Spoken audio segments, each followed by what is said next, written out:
Monsieur le ministre des Affaires étrangères, nous apprécions votre temps. Avec plaisir. Vous êtes ouvert à des négociations directes avec l'administration Trump dans le but de trouver une solution qui pourrait réduire les tensions dans la région après tout ce qui s'est passé. Nous sommes ouverts aux négociations indirectes. S'ils cherchent une solution gagnant-gagnant, je suis prêt à coopérer.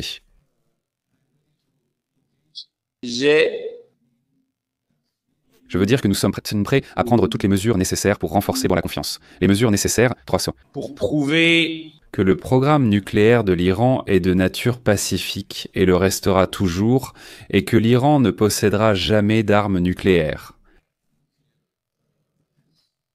Et en retour, nous attendons d'eux qu'ils lèvent leurs sanctions. Nous attendons d'eux qu'ils lèvent les sanctions en réponse. C'est une option gagnant-gagnant et nous y sommes prêts. Nous ne pouvons pas entamer ces négociations directement. Nous préférons toujours des négociations indirectes. Est-ce que vous l'avez vraiment été? Autorisés à conclure l'accord, le cas échéant. Il y a des gens qui se demandent si vous et moi, Los Angeles, avons été autorisés à conclure un tel accord. J'ai été autorisé à conclure l'accord. Si vous me demandez au sujet des négociations avec M. Witkoff, je pense qu'il y avait une possibilité de conclure un accord.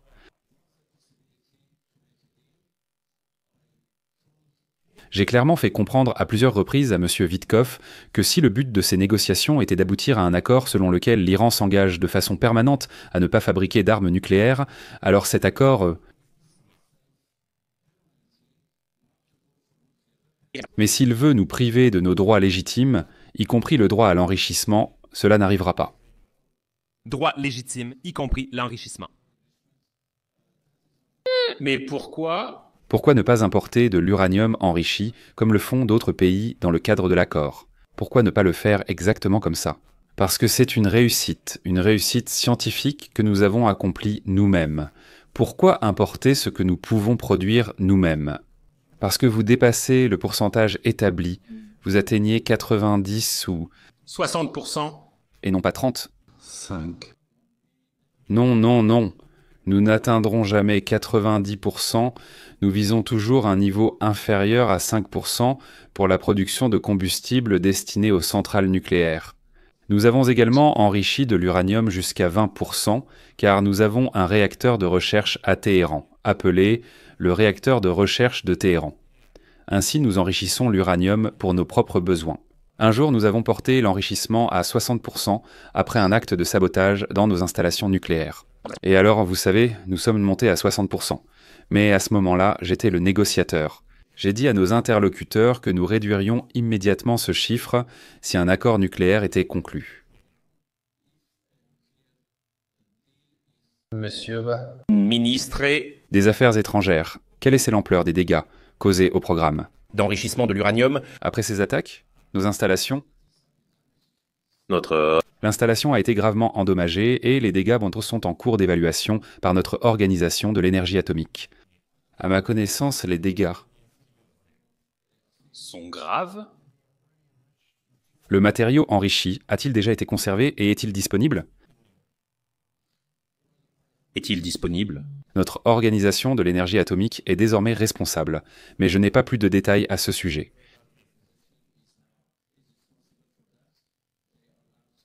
Ils essaient maintenant, vous savez, d'évaluer ce qui s'est exactement passé avec notre matière nucléaire, avec notre matière enrichie. Et nous informerons bientôt l'Agence internationale de l'énergie atomique de ce qui s'est exactement passé avec notre uranium enrichi. Nous n'avons pas arrêté, vous savez, l'agence. À propos de l'exact. Nous ne nous sommes pas arrêtés. Nous poursuivons notre coopération avec l'agence. Un nouveau format est nécessaire suite à la destruction des installations. Donc vous dites que vous pouvez permettre aux inspecteurs de l'Organisation des Nations Unies de revenir dans votre pays sur tous les sites de l'Agence internationale de l'énergie atomique. Ils pourront inspecter les installations. Eh bien, en fonction des conditions que nous conviendrons avec l'agence, cela est possible dans chaque cas particulier. Par conséquent, toute demande de l'agence concernant la visite d'un lieu, l'envoi d'inspecteurs ou toute autre chose doit être soigneusement Examinés par notre... Conseil suprême de la sécurité nationale pour des raisons de sécurité. En raison des problèmes de sûreté et de sécurité. Comprenant ces préoccupations, l'Iran envisage-t-il de reprendre son programme d'enrichissement? Est-il en cours actuellement? Ou bien les dégâts étaient-ils si graves qu'il a fallu l'arrêter? Actuellement, elle est arrêtée parce que, oui, les dégâts sont graves, très graves. Cependant, nous ne pouvons pas abandonner l'enrichissement, car c'est une réussite de nos scientifiques. De plus, c'est une question de fierté nationale. Notre enrichissement nous est précieux. C'est une question de fierté nationale. Nous est si cher. Nous sommes prêts à négocier pour garantir que notre enrichissement se fera exclusivement à des fins pacifiques. Nous privilégions une solution négociée. Nous ne sommes pas prêts à renoncer à ce qui est désormais une question de dignité pour le peuple iranien, une question de fierté nationale. Soyez donc assurés que nous voulons continuer d'enrichir, mais Bien sûr, nous préférons résoudre cette question par des négociations.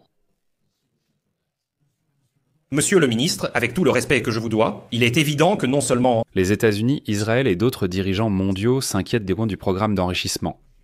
Pourquoi fallait-il installer l'installation à un demi-mile sous la montagne pour la protéger, si c'était... un programme complètement pacifique? Voici quelques réflexions sur le sujet.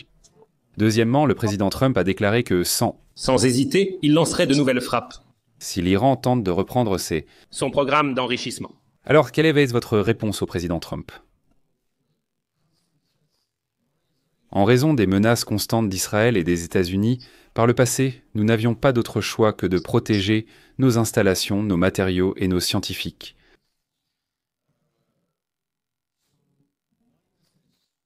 C'est pourquoi je lance un appel aux États-Unis pour une solution négociée au programme nucléaire iranien. Nous l'avons déjà fait en 2015, après 2 ans et demi de négociations auxquelles j'ai moi-même participé. Nous sommes parvenus à cette solution. Cela s'appelait le plan d'action global commun ou plan d'action global commun. Peut-être que l'administration actuelle n'aime pas cela, mais nous pouvons parvenir à un accord similaire, voire meilleur. Je pense que cela a prouvé qu'il n'existe tout simplement pas d'option militaire pour détruire notre programme nucléaire. Les installations ont été détruites ou gravement endommagées, mais la technologie a été préservée. Notre programme nucléaire, notre programme d'enrichissement de l'uranium, ce n'est pas quelque chose d'importé de l'extérieur et qui pourrait être détruit par des bombardements. C'est notre propre développement, c'est notre réussite. Nous disposons de la technologie, des éléments, des scientifiques et du personnel qui géraient ces installations.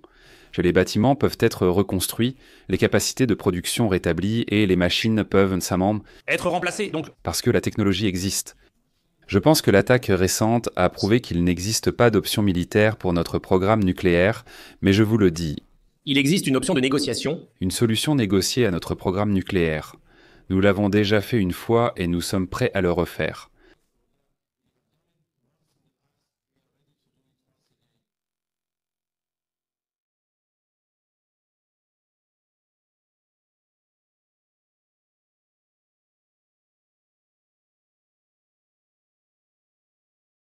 Sous-titres créés par